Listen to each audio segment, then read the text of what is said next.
All right. I hope all of you are able to. We are not live yet, sir. Okay, got it. I thought it.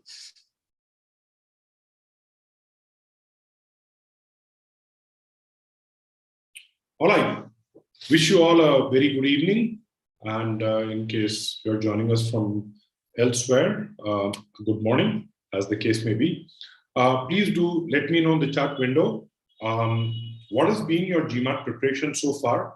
So I will try to tailor today's messaging accordingly. So you could probably tell me, are you curious to know what happens at a V40? Is that why you're coming in?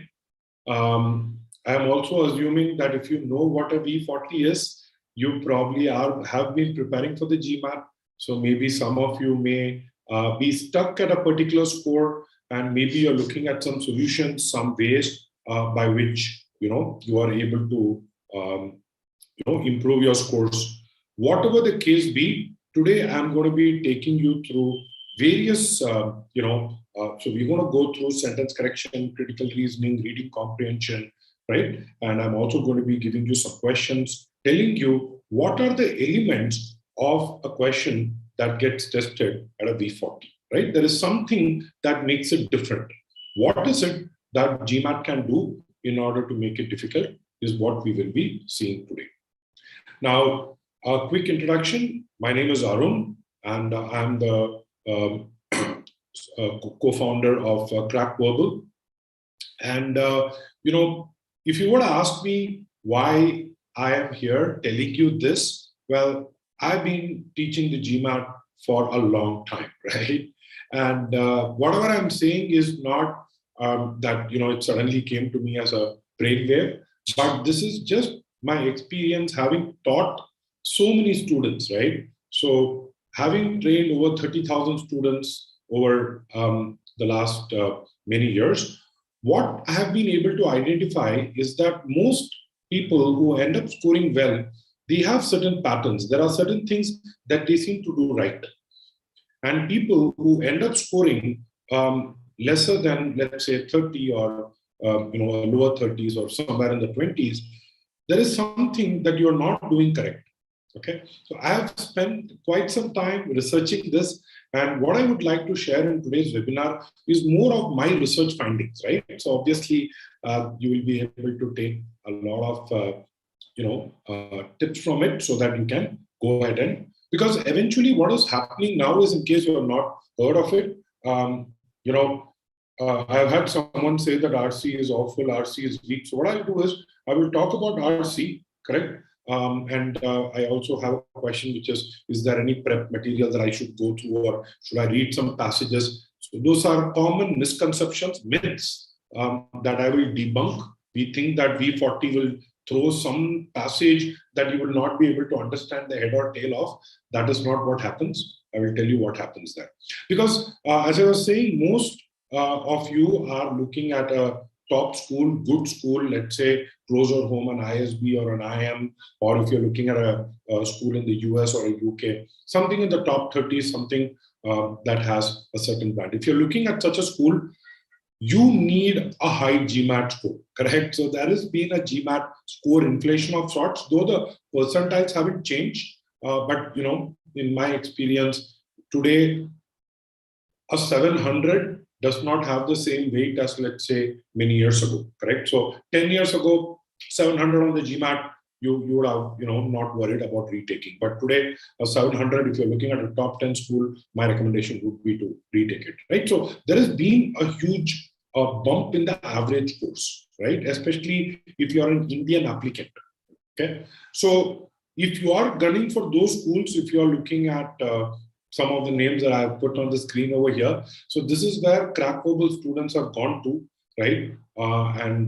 We have successfully trained students, not just on the GMAT, but also in the admissions journey.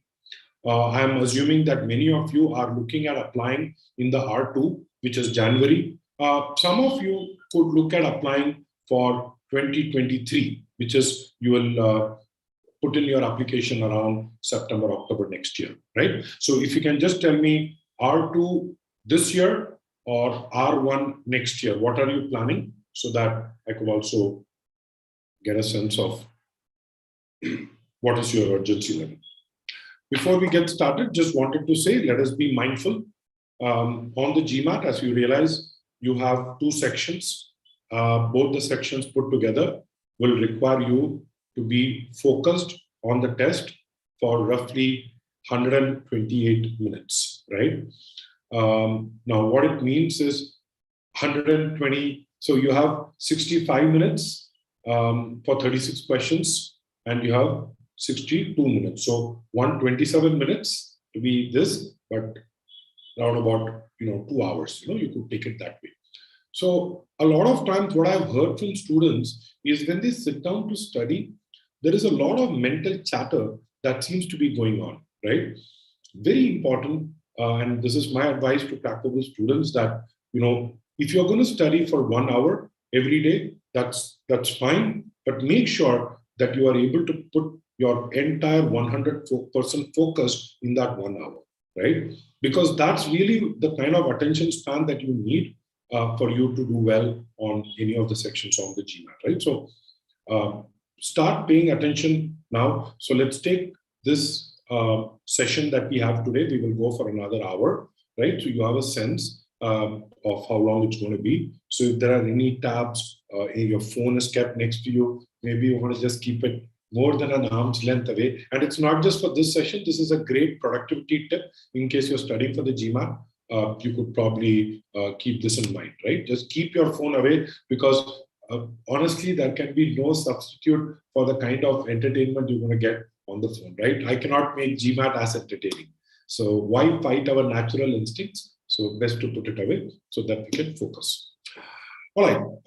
What I'm going to do today is I'm going to tell you through my experience. You will say, now 15 years you've been teaching GMAT, okay, tell me something that I don't know, right? Maybe I'm not going to be telling you things that maybe these are all very simple things, right? What I've realized is the actual solution sometimes is never complex, right? The actual solution is, sometimes very simple, but we tend to not look at that, right? We tend to confuse ourselves. So I'm going to start off by really questioning what is tested on GMAT verbal, because if you have an appreciation for that, it will help you solve questions better. I'm going to give you 3 broad, what I would call as principles for GMAT verbal, right? 3 approaches that you need to keep in mind. So whenever you're sitting down to practice, maybe you want to ask yourself, which of these principles am I not able to apply? Third, I will also look at the standard barriers, right? So usually there are students who are like at a verbal 25, some stuck at verbal 30, 35. So I will try to tell you what are the possible reasons why people get stuck at a particular level.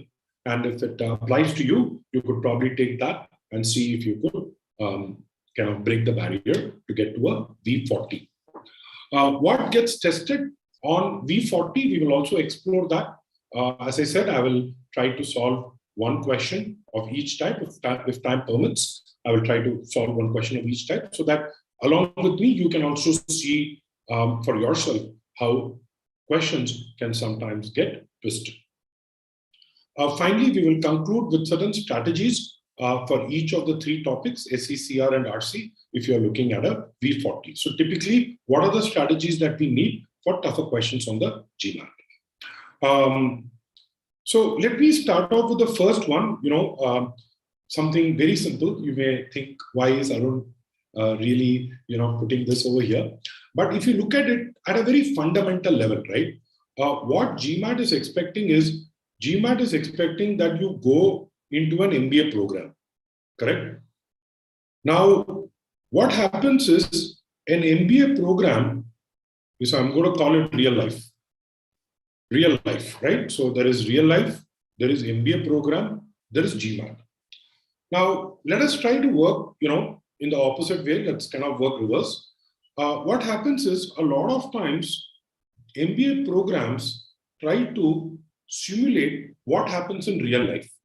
For example, if your post-MBA goal is to be a product manager, if your post-MBA goal is to be a consultant, if your post-MBA goal is to be a supply chain specialist, whatever your post-MBA goal may be, there are certain things that you are required to do if you want to work effectively in the modern corporate world, right? Let us be very clear about it.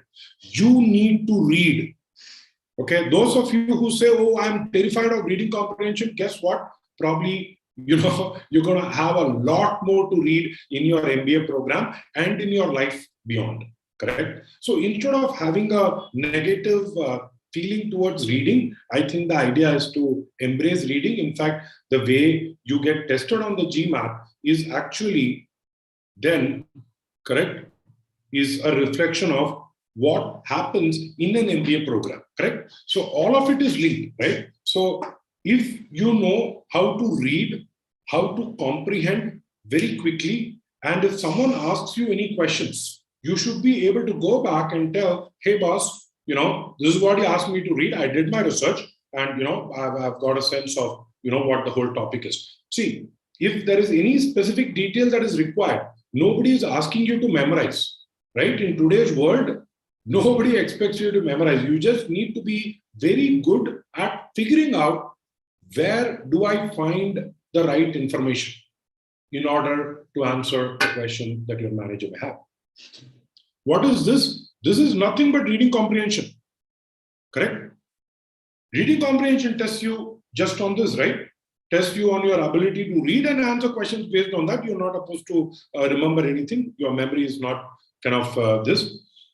So it's a real world skill, but then you can't just go to your manager, right, as a product manager, as a consultant, whatever your post MBA goal is, right, or even during your MBA program. So if you think you're going to go to Harvard Business School, you need to think, you need to look at case studies, you need to critique, you need to draw conjectures, right, inferences. You need to look at what are the underlying, what is the hypothesis that I'm trying to test here?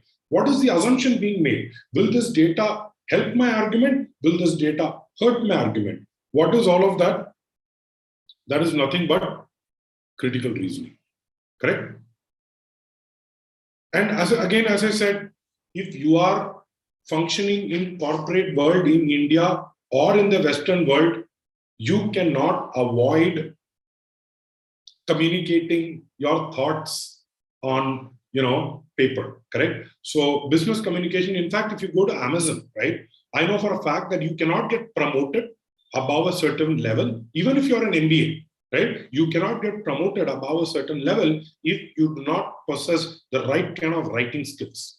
And if you want to look at really good writing, you should look at the shareholder report that Jeff Bezos publishes every year, correct? So really, really, good writing, correct? So that's what sentence correction is, right? Are you able to create a sentence that is clear, unambiguous? Is it kind of conveying the point? That's what they are really trying to do. So all of these are real world skills.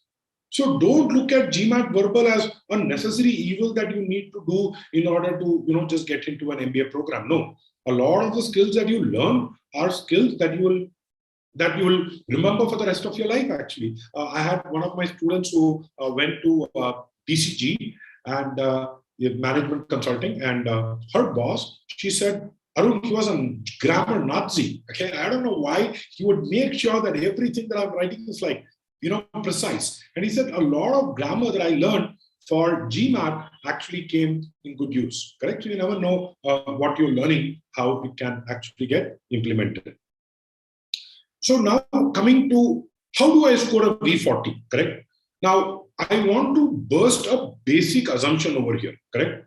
The basic assumption over here is, if I study for more time, and if let's say I were to plot a graph of time versus score, you think that your score is going to go like this? No. What is going to happen is your score is going to go like this, right? Now, what is important is for us to understand what can I do to change its trajectory. You see this? Even if I shift it by a few degrees, can I take it like this? See, eventually it will plateau. Eventually it will plateau.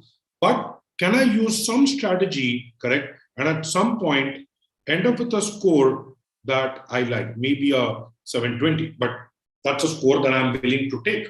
right? Given my profile, given the choice of schools I have, maybe a 720 is a great score for me, right? Now, in order to score a 720, we need to have a split of quant and verbal, right? What is the split? I'm going to show you the percentile chart, okay? But before I get there, I wanted you to understand that typically you will plateau. Don't spend more than 6 months, 8 months studying for the GMAT. I've seen a lot of students who get stuck at 35, spend, inordinate amount of time studying for the GMAT. The problem is not with knowledge, right? Problem is not with grammar rules. I've had students come to me and tell me rules that I have not heard of, right? So please don't get carried away with that. Let us first understand how GMAT is scored, right? So what you see on the left-hand side is the total score. Now, what happens with the total score is you see this. This is the 700 plus score. So you have a 88 percentile, 700, for example. You also have a 760, which is the 99th percentile, correct? And let me take one more example. Let me take a score of, let's say, 620, okay? Now, let us look at what are the kind of quant and verbal scores. Now, I want you to understand that both of them are not symmetric. You have to understand that in verbal, even if I get a score, let us say a V42, a V42 is the 96th percentile, right? Whereas you notice how the percentiles move when it comes to quant, right? So in quant, what happens is a V44 will get you a 47th percentile, correct? That is as low as it can go, right? So very important for us to understand that these two scales are very different. So let me give you the 80th percentile in verbal is with a V36, okay? And for the sake of argument, let us say V30, which is the 28th percentile. Now, let us assume that we were to take the GMAT, and I'm going to give you some options, okay? So let us say that, look at quant. A 50 will give you the 87th percentile, correct? Whereas, let's say a 48 will give you a 67th percentile. So what I'm going to do is, I'm going to give you some options of quant and verbal scores, and we will see how the GMAT score actually is going to change based on your cumulative scores. So let us first take this one, quant 50, verbal 42, okay? Quant 50, verbal 42 will give you a 760, right? Quant 48 and a verbal 36 will give you roughly 700. See, sometimes the scores change by 10 points here or there, but roughly you'll get a 700. But if I get a quant 44 and a verbal 30, then I will end up with a 600. Now you see the movement of the scores, correct? So there is not a lot that is going to change. So if you're looking at a high GMAT score, then you need to be getting a V score, which is, at least at 48, 49, 50, assuming that, your verbal is not as strong. I've had some students who have said my verbal is better. They have scored a 44 on verbal and a 45 in quant, right? So even then they got a stupendously high score. But most people will end up getting a 48, 49, 50 in that range in quant. And in verbal, they will try to gun. So let us do this. Let us assume that you're looking at a really high score, correct? Let us say you are able to max quant, which is 50. If you are able to get V40, correct? If you are able to get any of these scores, right? You should be able to get into most B schools. If your profile is good, obviously there are other factors, but GMAT score will then be a trump card in your application, right? If you get a good solid 760 kind of score. So what is it that a person who is at this level is not able to think, but a person at this level is able to think? Let's call them A, B, and C, correct? I mean, at the lack of a more imaginative name. So A is struggling at 30, which means that he typically is getting somewhere in the 600s. B is struggling at 36, which is not bad, but still is struggling at somewhere around 700. And then there is C, who seems to be able to get to that level by which he's able to get to a 760 kind of score. By the way, in case you're wondering, so there is a CrackVerbal blog, so someone can maybe write it over here, the link over here. So the CrackVerbal blog, I've explained the scoring algorithm. So the scoring algorithm is fairly detailed, but whatever I told you, so let's look at it. A quant verbal 36 and a quant 48, right? So if you look at it, it is somewhere around 690, 700, correct? Similarly, if you look at V42 quant 50, you will see it is around 750, 760. So it's a range of 10 points here and there, but largely this table can be used to add your quantum verbal scores together, right? Today, we are going to focus only on the verbal part, right? Because if you are able to get a 40 in verbal, right, that means to a large extent, if you are able to manage quant, you should be able to get a really high score. Now, what do you need in order to score V40? I'm going to give you very simple 3 principles, right? The first thing is you need to know what is the underlying concept that is getting tested. What I mean by that is you need to know the rules of grammar. You need to have an approach for reading comprehension. You need to know the various types in which critical reasoning assumption questions will test you, correct? You need to know what is a causation, what's a reverse causation, what's an alternate causation, right? In terms of CR. So there are certain things that you need to know. You cannot go to the exam and invent that rule, right? Like you can't say, Acha, I know this rule, it's parallelism. You have to go in, you should be able to identify the rule. So if you are not able to identify the basic rules, it's going to be very hard. But the other challenge that I've heard from students is that, Arun, it's not so much about knowing the rule, right? Knowing the rule or knowing the approach is one bit, but I need to apply it onto a GMAT question, that too when time is ticking away, correct? I have to do it in under 2 minutes. How do I do that? And the third thing is, I know the concepts, I know how to do it, but what my accuracy is on the official guide is of no relevance, correct? What really matters is how are you able to perform on the day of the test, right? Do you have a strategy to maximize your GMAT score? So GMAT has a published standard deviation of plus minus 30 points, correct? So if you're really smart, what it means is you may be at a 700 level, but if you're smart, you can push yourself to a 730, 740, correct? So, or if you're not smart, you can also end up getting to a 660, 670, right? It can swing both ways. So make sure that you are able to maximize it. Now, what are the typical barriers that I've seen, when students end up scoring? So let me start off with the first one, V25. If you are at a V25, you're stuck at a V25, it means you have not really fully grasped all the concepts. Like just knowing that it's a strengthen or it's a weaken or is not enough, correct? In critical reasoning, for example, it's very important for you to have a sense through practice of the underlying patterns, right? So that's one thing. If it is sentence correction, you need to know the rules. You need to know what is parallelism, what is superficial parallelism, how does GMAT really test me on parallelism, right? So one common trap that they do is they will give you elements of a set, but not all elements will be of the same level. Very classic trap. If you are someone who's understood that concept, you should have been able to solve this on the test. But because you don't have that strategy for each question type, you probably are struggling at a V25.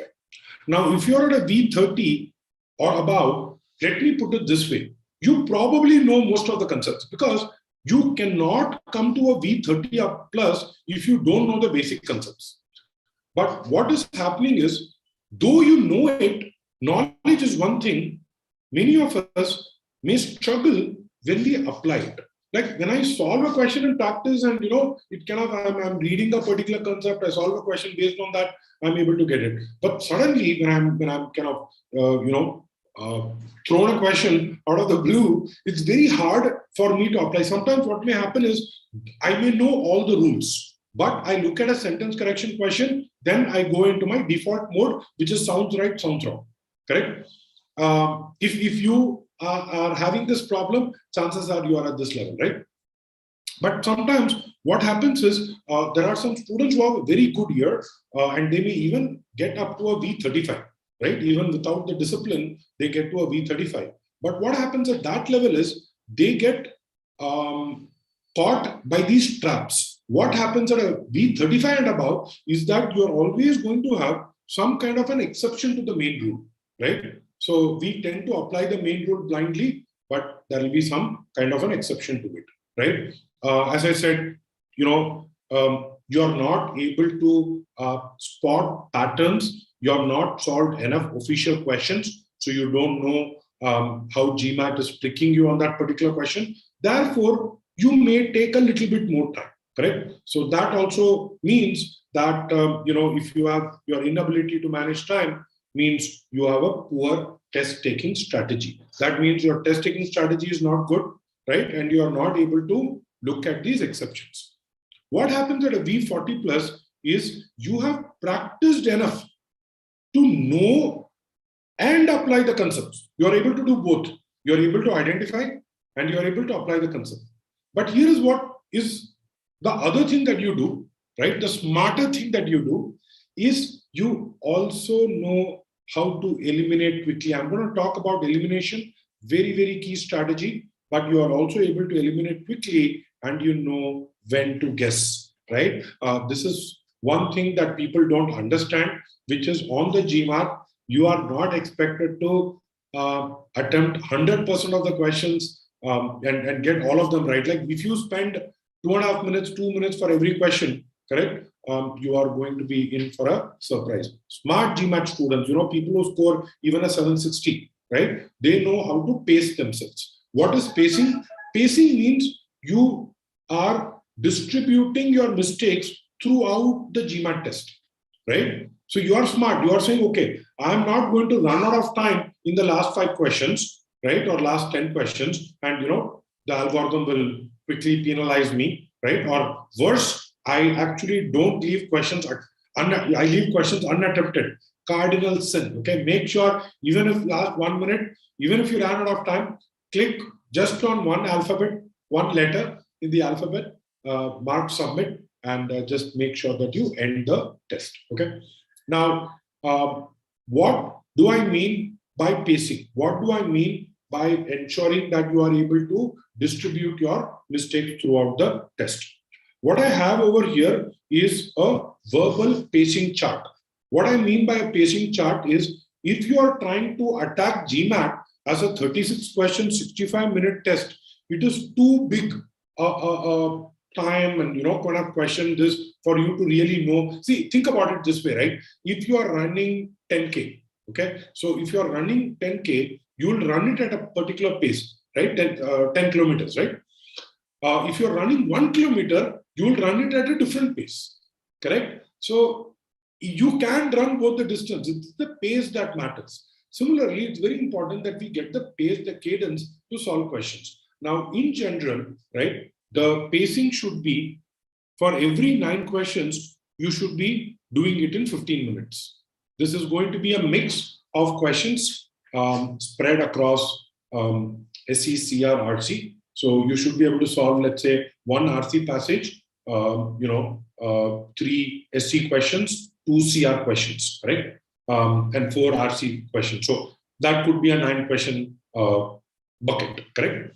Now, if you have noticed, I've actually given you a 5-minute buffer time, correct? Why? Because on the GMAT, we have 65 minutes. So if you are able to do this pacing, you will still be left with 5 minutes. Now, it is very important that you understand that the GMAT algorithm is going to slightly reward you for getting the questions right. So if I were to guess, let me put it this way. If I were to guess, I would not start guessing immediately, right? So the first set of 9 questions, maybe you want to spend extra 5 minutes. I have also had students who have come and told me that, Arun, there is some kind of inertia that I have when I start the test, right? So maybe I want to just get a little warmed up, right? That is one reason.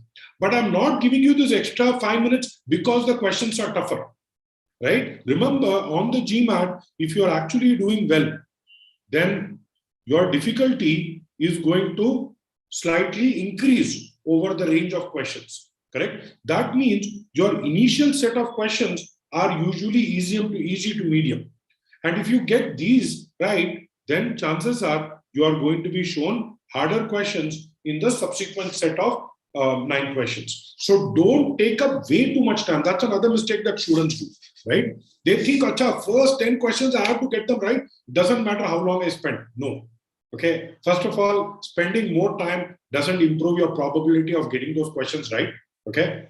And secondly, if you're going to run out of time, as I told you, in the end, GMAT is going to penalize you, right? So you want to ensure that you are also giving the tougher questions the time that they require, correct? Now, what you can do is, if you are taking it at home, then you can write it on the physical board after the proctor has a look at it. Please don't write anything before, not allowed. So only after your test starts, you can quickly write down this board, right? See, what happens is GMAT is a countdown timer, right? So it starts on 65 minutes and then it kind of goes to 45 and all that, right? So what I'm saying is just keep these 3 things. Roughly when 45 minutes are left, you should be roundabout on question number 10. If you're doing that, you are doing okay. By the way, this is just a range, okay? Please don't take it as the truth. This is the range. When 30 minutes are left, if you have roundabout 19-20 questions, you are good.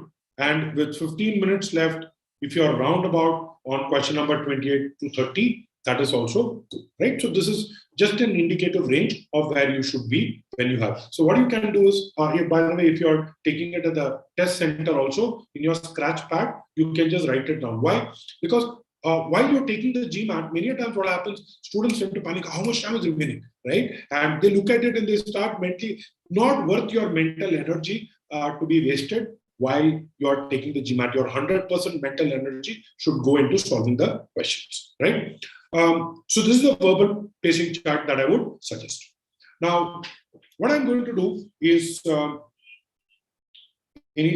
just looking at the question. What will be the score for Q50 V38? Q50 V38 will be 720, 730. Okay, Rohit. The other question from Ishan, my exam is 20 days. So Ishan, I hope today's session, I'm adding value because this is actually a session for people who have been studying for the GMAT, because whatever I'm saying will not resonate if you don't have any idea what the GMAT is, right? Okay, so what is getting tested on tough sentence correction questions? Why is it that I'm able to score V30, V35, but I'm not able to break the V40 mark? I'm going to give you, for all the 3 topics, I'm going to give you a top 3. So the first thing is, most of the tougher GMAT sentence correction questions, the right answer choice will always sound ugly. Okay, so please do not go selecting the right answer choice. GMAT sentence correction is about eliminating 4 wrong answer options for a logical and a grammatical reason, right? That's what you need to keep in mind. So, you know, the whole idea is, if I were to be given a sentence without being underlined, without being given the 4 other answer options, it's going to be very hard for me, right, to look at a sentence and say what is right or wrong. But each of the 4 answer options are screaming out, telling me, look at me, this is where the error is, because here is where the sentence is changing. So you have all the clues given to you in the 4 other answer options, correct? Though Quant also has similar strategies, but I would say Quant, what will happen is the answer options will never reveal anything. Like, you can't solve a question where length is equal to 5, breadth is equal to 4, area of rectangle is 20, correct? The answer options are 10, 15, 20, 25, 30. Now, looking at the other answer options, there is nothing that you can really figure out, why have they given those answers?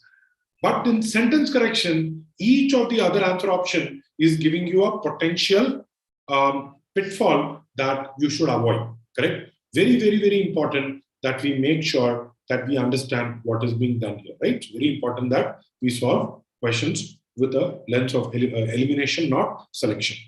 Other thing that I said earlier is, I've heard this from a lot of students. They say, Arun, I know the rules, I can tell you the rules. I can give you a sample example of a sentence which has that rule. I've read that rule. I'm not able to remember. And I use, and I'm going to say the two dreaded words, sounds right. Or the brother sounds wrong. Okay. If you're going to use sounds right, sounds wrong, it tells me that you're not disciplined, right? GMAT V40 requires you to have a certain discipline of ensuring that you are able to apply the rules. Don't go with your sense of what is right and what is wrong. And finally, what will also happen is now you have left the realms of grammar. A V30 and a V25, you need to know a little bit of grammar to kind of, catch up. But very honestly, if you ask me, show me a person with V35, V36, which is 80th percentile, show me a person with V40, which is 90th percentile, I can tell you both of them will perhaps know the same level of grammar, correct? So your problem is not grammar. Otherwise, you couldn't have scored V35, V36. That means you seem to have a good sense of what the questions are, correct? But somewhere, logic starts getting tested, right? This is what I was saying, which is you have all these exceptions to the rule, right? So very important for us to understand how these exceptions play out on the GMAT. What I'm going to do is I'm going to give you a GMAT sentence correction question. What I would like you to do is, let us take 90 seconds because on the GMAT, that's exactly the time that we have to solve a sentence correction question. What I would like you to do is, at the end of 90 seconds, if you can just go ahead and let me know your answers in the chat window. Okay, so I'll get back to this, but let's solve this question.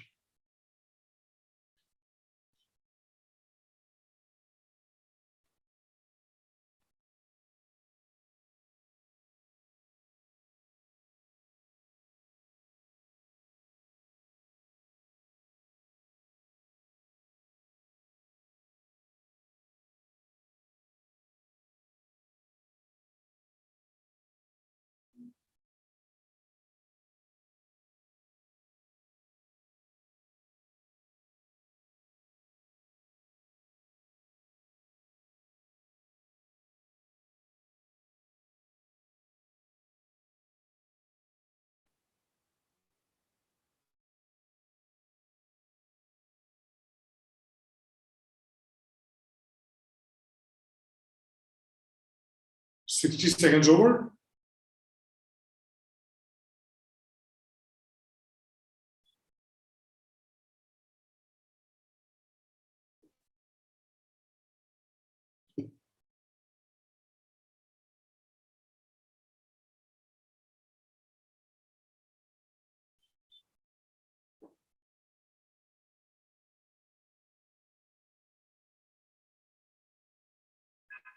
All right, 90 seconds over. This is the time that you would have on the GMAT to solve such a question. And you know what happens at a tougher level, right? At a V40. So we see Ishan telling he thinks the answer is C. What do you think is the answer? Let me know in the chat window, please.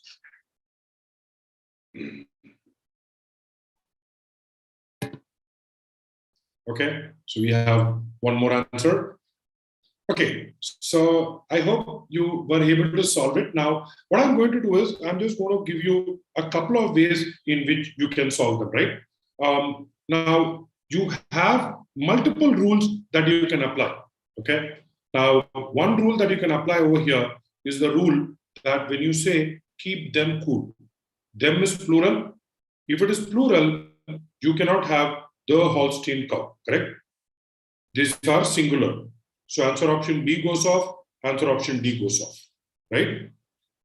Now, whenever we are talking about tense, correct?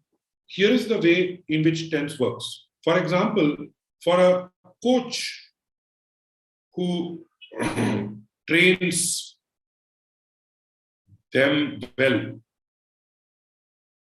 the players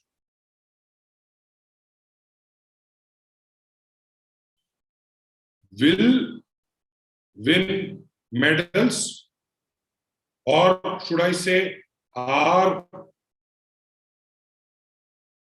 winning medals? What should I say? A, will win medals. B, are winning medals.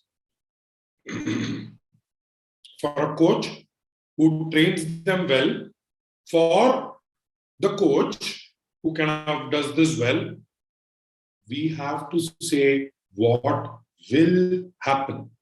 Correct? You will not say Holstein cows are producing. Correct? Holstein cows are producing. They are not producing.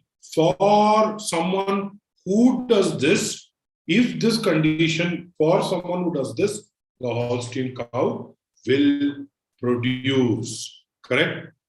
Will win medals. So therefore, answer option A goes off, answer option C goes off, leaves you with E. Now, here is what I'm going to do. I'm going to solve this question using one more rule. Okay. And this is a rule that was hard to spot, but in case you say, Arun, this tense thing, I'm not able to kind of get it on the test. Is there any other way I can do that? Okay. Now, remember, on the GMAT, there is not just one way by which we solve a question. There are multiple approaches to it. Now, the other way I would look at it, for the farmer, the farmer who takes care, okay, now look at this, to keep them.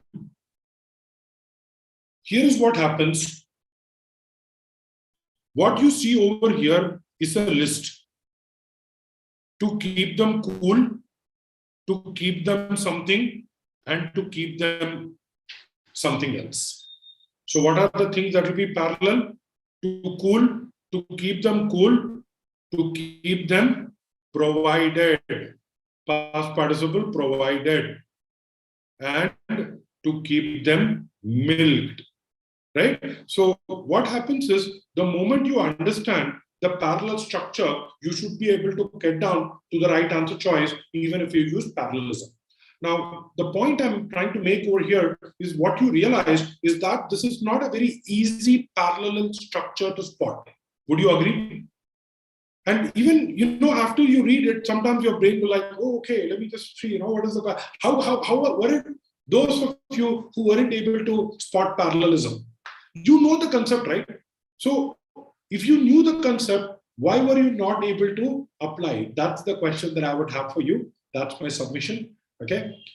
So what's important is that we also understand, I have students who come and say, Arun, I have all these rules that I've learned. Now it's not like, swimming in my head.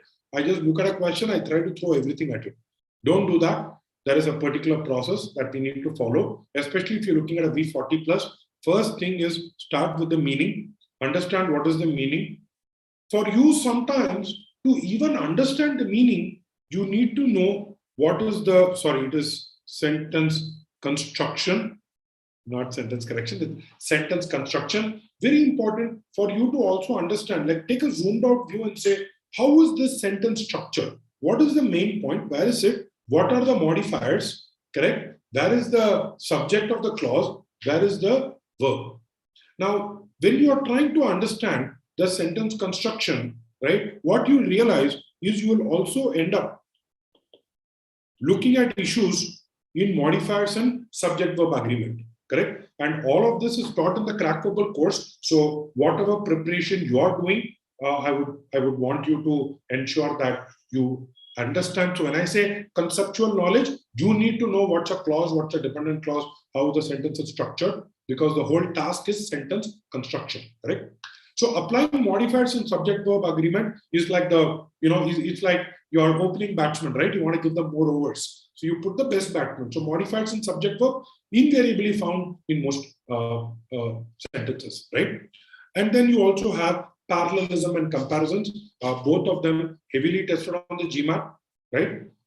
And very easy to spot if you know what are the markers. what are the parallelism markers, what are the comparison markers. Why am I putting pronouns and tenses in level 2? What I mean by level 2 is, see, for example, in this question, correct, I very clearly used pronouns, right? So there was a very clear ambiguity issue for which I could use pronouns to eliminate. By the way, one more thing that I would like you to take as a tip, a bonus tip, which is always read the underlined part.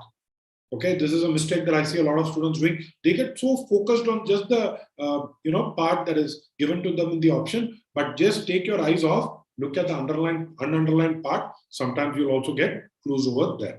Correct? So you can use pronouns or tenses, but it is just that it is not something that may be very clear when we apply sometimes. Only after that you get into what I call as broadly the guessing phase, right? So at this point you are probably making some guess, because if you're not able to apply any of these rules, then we can look at things like idioms, right?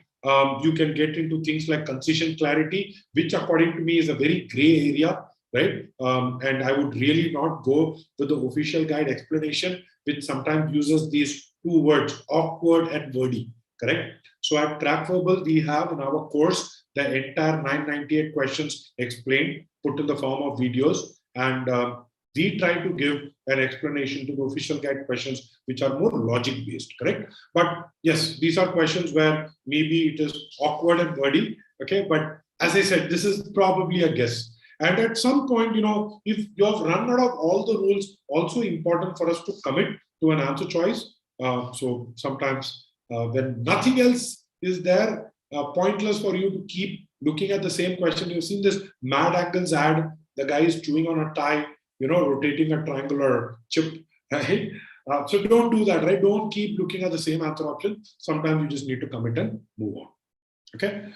So just wanted to quickly check. I'll be going through CR and RC. I just wanted to say, is the session, is it helpful so far? Am I in the right direction?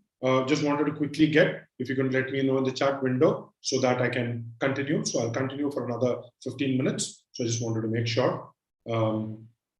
If you could just let me know in the chat window. Now, coming to critical reasoning, we are looking at a different beast, okay? Most students who struggle in critical reasoning, the reasons that I hear is, Arun, first of all, it just takes so much time, I look at something like bold faces and it just takes me so much time that I really don't know what to do. It's not that I don't know, but it's just taking too much time. And sometimes I read a stimulus and it's so confusing, So first thing that you need to have is tougher questions will expect you to have a clear approach. You should know how to solve assumptions, strengthen, weaken, evaluate, inference, fill in the blank, paradox, boldface, mimic the argument. Each one of these questions, you should have a strategy, you should have an approach. On the day of the test, you cannot sit and figure out what would be a strategy for a boldface question, right? So very, very important that we walk into the test with a very clear approach for each of the 7 to 8 different question types that you'll get in CR, okay? And each of these question types, your approach will also change. The way I look at an inference question, my approach will be different than my approach for an assumption question, correct? The other thing that I want to say is, many times I've seen that when people are practicing, they tend to look at the right answer choice. They will look at the reasoning, thinking, wanting to know, why is C the right answer choice? See, when you go with that logic, C will always make sense because it is the right answer option. What we really want to know, and this is again something similar to sentence correction, do I have the ability to eliminate the wrong answer options for a reason? Correct? So don't get besotted by what the right answer option is and the application to do that. Okay, but really the approach is to ask yourself, do I have a good reason to eliminate? If you don't have a good reason to eliminate, please go back, analyze that question, try to ask yourself, what is that takeaway that I'm going to have from this question? Because remember, all the questions that you're doing in practice, they are of no use, because of the actual GMAT, you're going to get a completely different set of questions. So why are you practicing? The only reason we are practicing is not to know what the right answer option is, but to know whether I would have been able to eliminate the wrong answer options for a reason.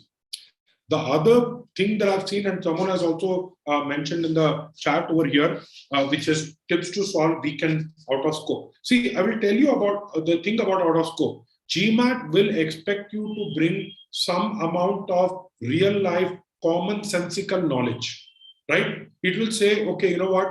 I would like you to think if this were to happen in life. And many a times it could be a little bizarre. And students may look at, and many of you would have wondered, right? Has it happened to you? You looked at an answer and you looked at C, and you're like, C, but that's the first answer option I eliminated. And you sometimes go online, you know, in the hope of maybe figuring out that after all, official guide is wrong, maybe my answer was right.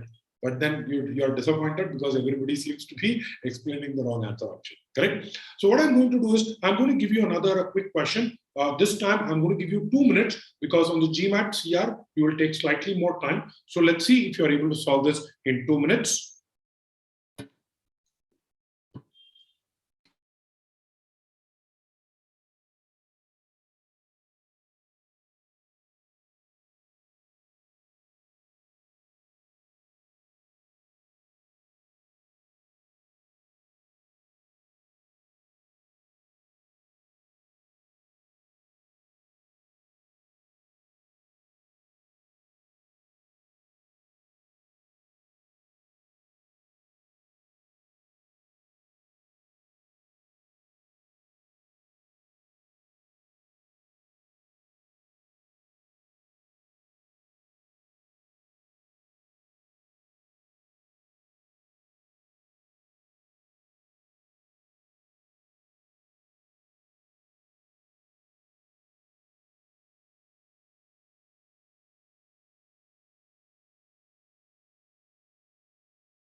This is a question from the official guide. So many of you might have even seen it, but I would like to draw out some insights or takeaways from this question.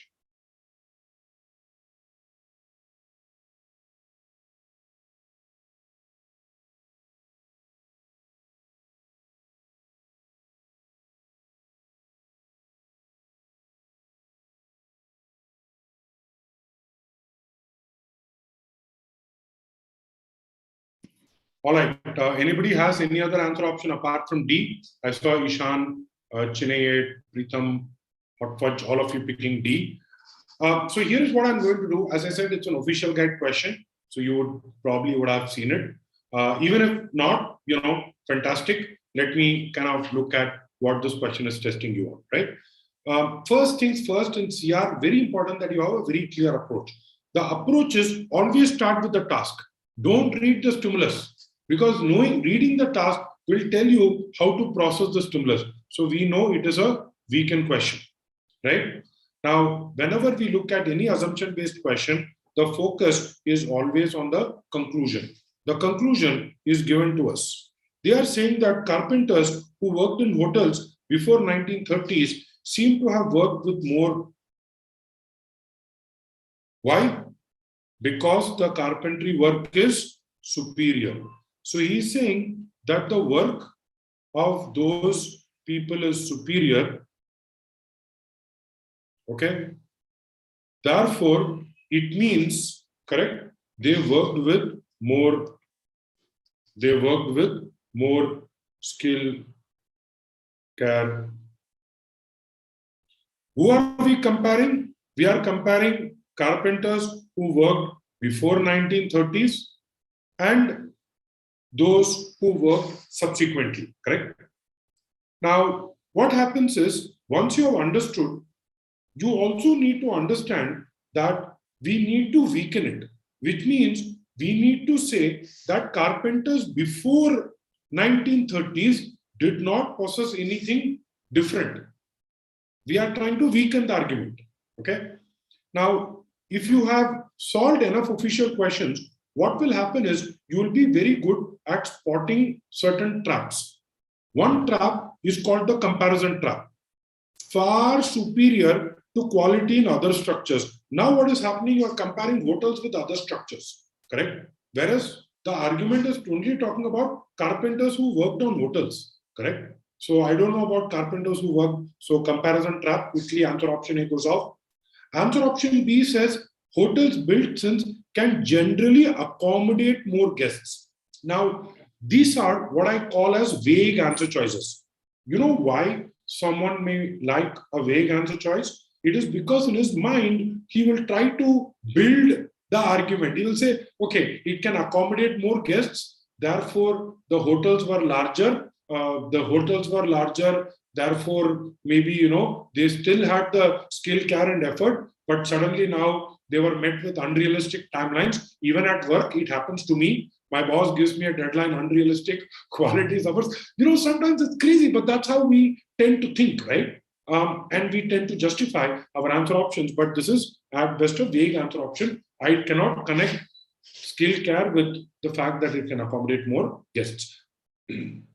Now, here is a tip. For every strengthen question, you will have at least one weaken in the answer options. And for every weaken question, there will be one strengthen. Okay. In this case, what we see is answer option C is one such trap. The material were not different. See, we are trying to say that they did with skill, care, and effort. Okay. If you are told that the material was different, then what you are doing, you are weakening the argument. You are saying, look, it is not because they possess skill, but maybe back then they got this Burma teak or rosewood or, all the wood that they used to build structures with. Maybe that is why they are better. But you are saying, no, there is no such difference. That means answer option C strengthens. Here is a litmus test that we can use whenever we are confused, strengthen, weaken, correct? Now, what I will do is, I will remove the word not. If I know that the material was significantly different in quality, it means that there is another factor why the carpentry could have been better, correct? What it means? You could have weakened the argument. Negation of C weakens it, which means the original sentence actually strengthens the argument, cannot be the right answer choice. I'm going to now go to D, and this is the trap. Most students, what they do, they look at D, they say it is out of scope, they eliminate D, and they go on to E, and without even reading E much, they pick. Or sometimes what happens is, by the time you go to E, you end up reading E, wanting to hear the right answer choice, correct? So there is a certain confirmation bias that we tend to have. So the average length of apprenticeship, what is apprenticeship? Training. If the average training period has gone down, maybe they did not have skill, care, and effort after that. That means the carpenters before 1930s, they had longer lengths of apprenticeship, longer periods of training. Think about it. For you to be a carpenter, you need to be an apprentice. So if you have a longer training period, that means you have more skill, care, and effort, right? I mean, somewhere it is kind of adequate. What does it do? Again, strengthens the argument. For that reason, E for echo goes off, leaves us with a very unlikely answer option, D for delta. But let us try to understand what D for delta is doing. D for delta is looking at a trap on the GMAT that we have seen on some questions. It is called selection bias, correct? What do you mean by selection bias? Now, look at the guide writer, correct? Now, guide writer has gone and seen hotels, correct? Now, think about it. How many hotels before 1930s do you know of? Correct?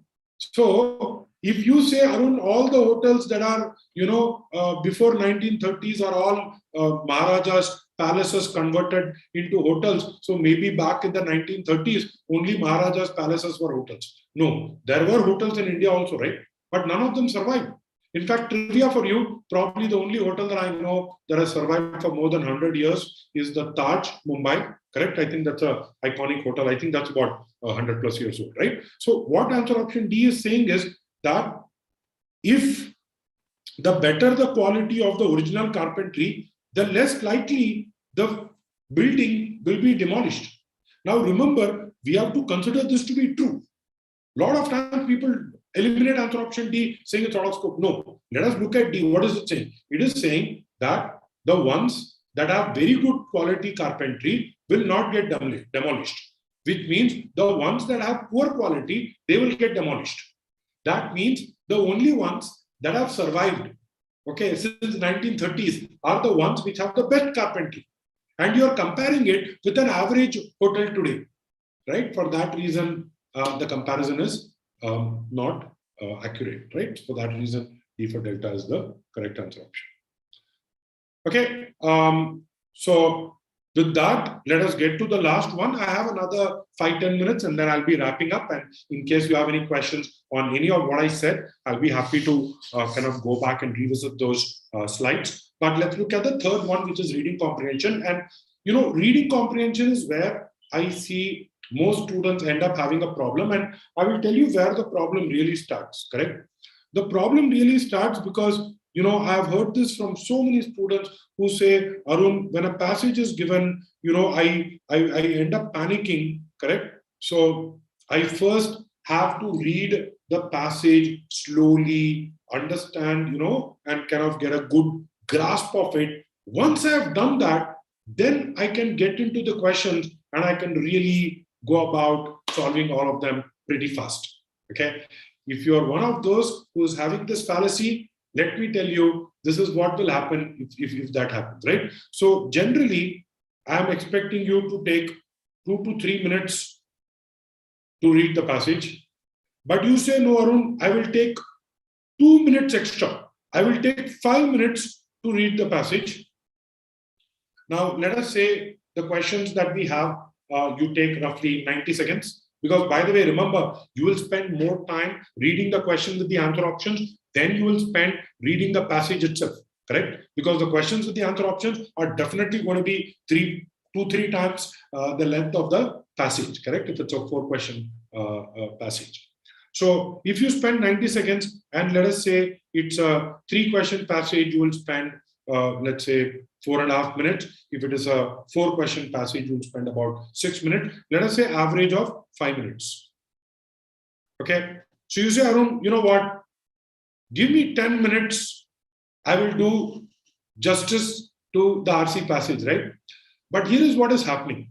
Okay. The problem is that if you take 10 minutes, remember, there are 4 passages on the GMAT, correct? That means you are going to be taking 40 minutes for these 4 passages. Now, GMAT has 65 minutes, okay? The 4 passages will give you max 14 questions, but on the GMAT, you are expected to solve 36 questions. What does that leave you? 25 minutes, and you'll have to solve 22 questions. Do you realize? Point of no return. And all that you have done is taken just 2 minutes extra per passage. Just 2 minutes extra, and you'll end up, by the way, I hope you realize this includes your CR, this includes your boldface, this includes your 3-sentence line, sentence completely underlined, multiple modifiers, correct? This includes all of those questions. So obviously, you're not going to be able to succeed if you have such a strategy. So one of the strategies that we teach is you need to understand that there are 2 types of reading that is required on the GMAT. Okay, you need to read in order to understand, and you need to read in order to answer the questions, right? The kind of reading that we have in order to understand is called skimming.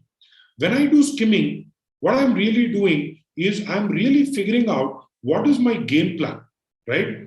Think of it as a bird circling the field, just trying to understand, okay, what is this passage saying? Am I getting a sense of it, right? And then getting on to the questions, correct? So skimming is not trying to memorize things.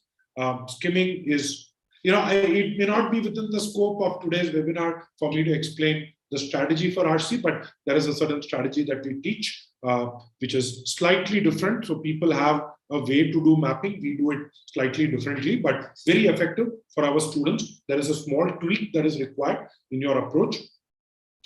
But you need to read differently on tougher questions. Passages will not be your problem. Okay. Sometimes it will be the questions that will pose as a problem.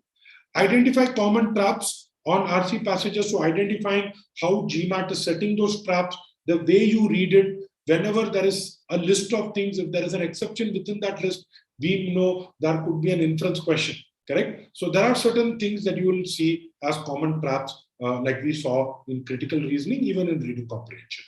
And finally, as I said, if you are hitting a V40, trust me, the challenge will not be the passage. See, the passage at the end of the day is going to be in English, correct? And they are not going to give you super tough words. Vocabulary is not what is being tested. But what will happen is the questions are very, very smart, very intelligent. The way in which, there will be small differences, you have to be very quick to spot. If, for example, one answer option says primary, and that is the only reason, everything else is fine, well, that be the reason, right? So you should eliminate it. So sometimes the difference can be the presence and absence of one word. Correct, Ishan? So that is something that I teach in the class, Mama Toffee. So that's one kind of analogy that I draw. So what I'm going to do is I'm going to give you this passage. Why don't we quickly look at it? I'm going to give you 60 seconds, okay, to read this.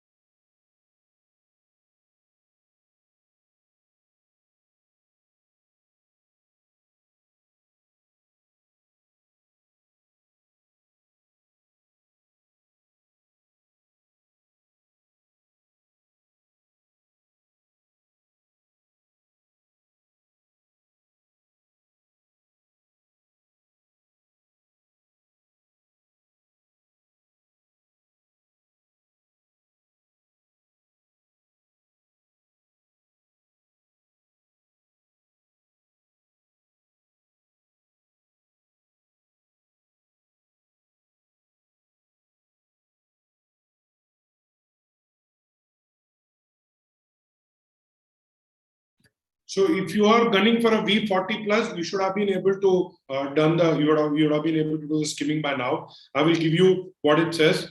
In smaller groups, vigilant behavior. In some cases, it is to avoid predators, and in some cases, it is to find food. You can say avoid predators, you can say find food. That's it. In 60 seconds, this is what you should be able to do quickly. Don't get into the details, right? So you're not expected to understand anything at this point. Now what I'm going to do is I'm going to give you a question, correct? Why don't you go ahead and try to answer this question?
So if you look at it, it's an inference question, right?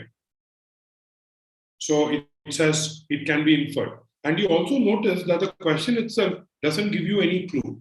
What it means is for every answer option, all I need to do, right? All I need to do is I need to go back to the passage and ask myself, where does it talk about exterior versus interior?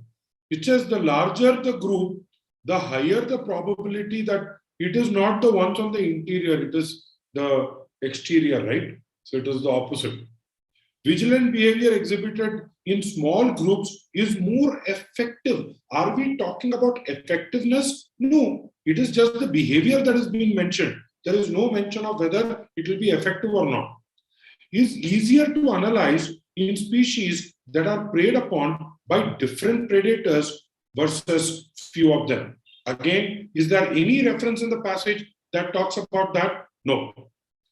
I'm going to look at D. D says vigilant is used in reference, does not refer exclusively to avoiding predators. It can also be for finding food, correct? So we know D seems to kind of have an answer. And answer option E says the term vigilant, when used in reference to the behavior of animals, usually refers to behavior exhibited by larger groups of animals. No, it's talking about smaller groups. So D for delta is the answer. Now, I want you to understand that there are three types of questions on the GMAT, right? Which can be, you will get at D40 plus. There are three types of questions. It can be tough, it can be tricky, or it can be tedious. By the way, what kind of category do you think this question came under? I don't think this was a tough question, correct? You just knew that it's inference, you could go back, you could eliminate the answer options, correct? I don't think it was tricky because none of the answer option was, kind of a contender. But what it could have been is a very tedious answer choice. You realize I have actually spent more time, there is a good chance you spend more time reading a single question along with the answer options than you would reading the entire passage. Correct? That is why it's very important for us to differentiate between skimming and scanning on the GMAT. Okay. So with that, I just wanted to kind of put all of it together and give you some strategies for each one. Again, I'm going to use a top three rule. V40 plus SC strategy. First one is if you are getting caught, see, many times what happens is we tend to focus on one rule, right? Our entire attention is trying to figure out what is happening in that rule. And maybe, it's not working out, right? So what you need to do is take a step back, okay? Take a step back and try to see if there is any other rule. Is there any other difference? Though it looks like a very simple thing, most students in the heat of the exam tend to forget this. Second thing, you know what? You need to commit to an answer. In sentence correction, I've seen a lot of students who waste a good 30-40 seconds when they are between the last two answer options because they are indecisive.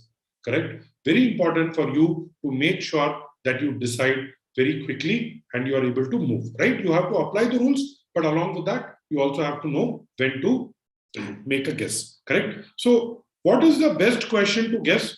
Well, best questions are questions where you have the entire sentence underlined and the entire structure of the sentence gets twisted in each of the answer option.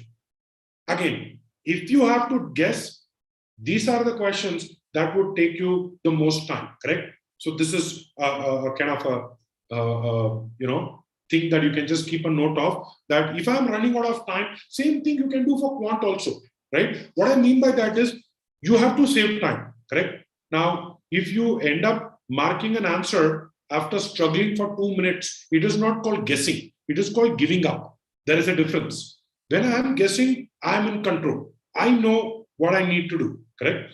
So for that reason, very important that we have, for example, in quant, if you are someone who has never figured out inequalities, probability, let's take probability, right? Permutation probability. I feel it's not that hard. In CrackVerbal, we also have a great quant course and we demystify, these counting methods. But if for some reason you have a mental block, maybe you go in with a strategy that, if I see that question, I'll go ahead and guess, correct? What is the strategy for V40 plus? First thing, don't read the stimulus too fast. See, if you have not understood the stimulus, please do not get into the answer options. Okay, this is the exact opposite of reading comprehension. Reading comprehension, what I tell you, quickly glance through it, read, and then come back.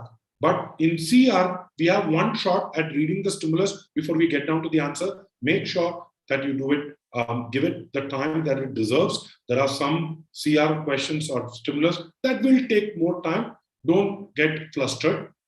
And here is what I would do: quickly eliminate the most obvious wrong answer choices. See, in the case of SC, GMAT can still trick you, correct? But in the case of CR, they have the right answer choice with them. Remember, the test setter always starts with the right answer choice. Then what he does, he creates 4 wrong answer options. And my theory over here is it is easy for him to create, let's say, 2 wrong answer options.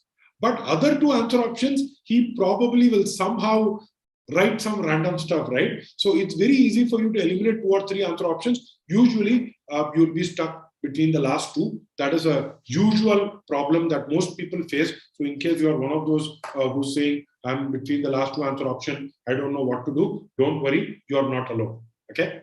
And here is the best question for you to guess. How many of you have encountered a scenario where you read a stimulus, it contained a topic that you did not understand, the phrasing was very difficult, the words threw you off, correct? And even after spending 1 minute, somewhere in your head, you weren't able to figure out what is the main conclusion. Has it happened to you? Well, if it has happened to you, those are the questions you know that you need to guess, correct? Because if you have not understood it in 1 minute, what is going to happen is there is going to be sunk cost bias. You have already invested 1 minute. You want to invest 1 more minute in the answer options in the hope that you'll get to the right answer choice. Please don't do that. That is, putting bad, like it's like throwing bad money at bad, like money at bad money, right? Like something of that sort, right? In finance terms. So it's like this, right? If the question is already lost, don't put more time for it.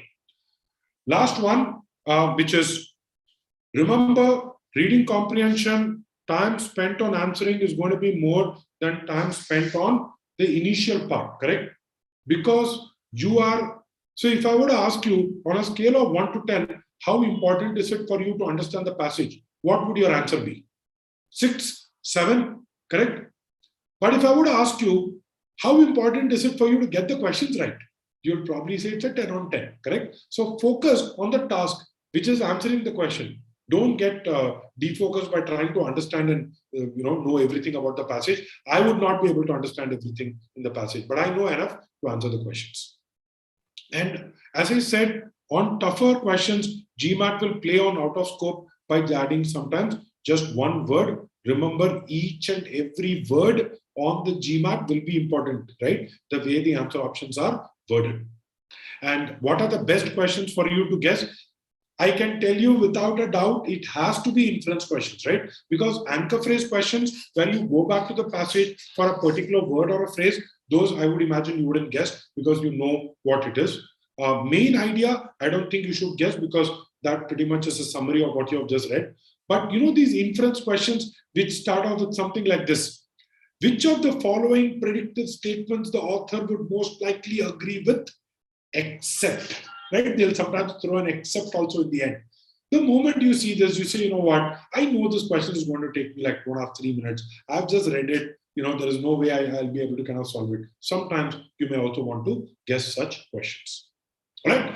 So I hope I gave you a lot of food for thought getting into your GMAT. In case you would like to know how CrackVerbal can help you, whatever I told you, all of this comes as part of our CrackVerbal online online platform, our product, which will give you all of the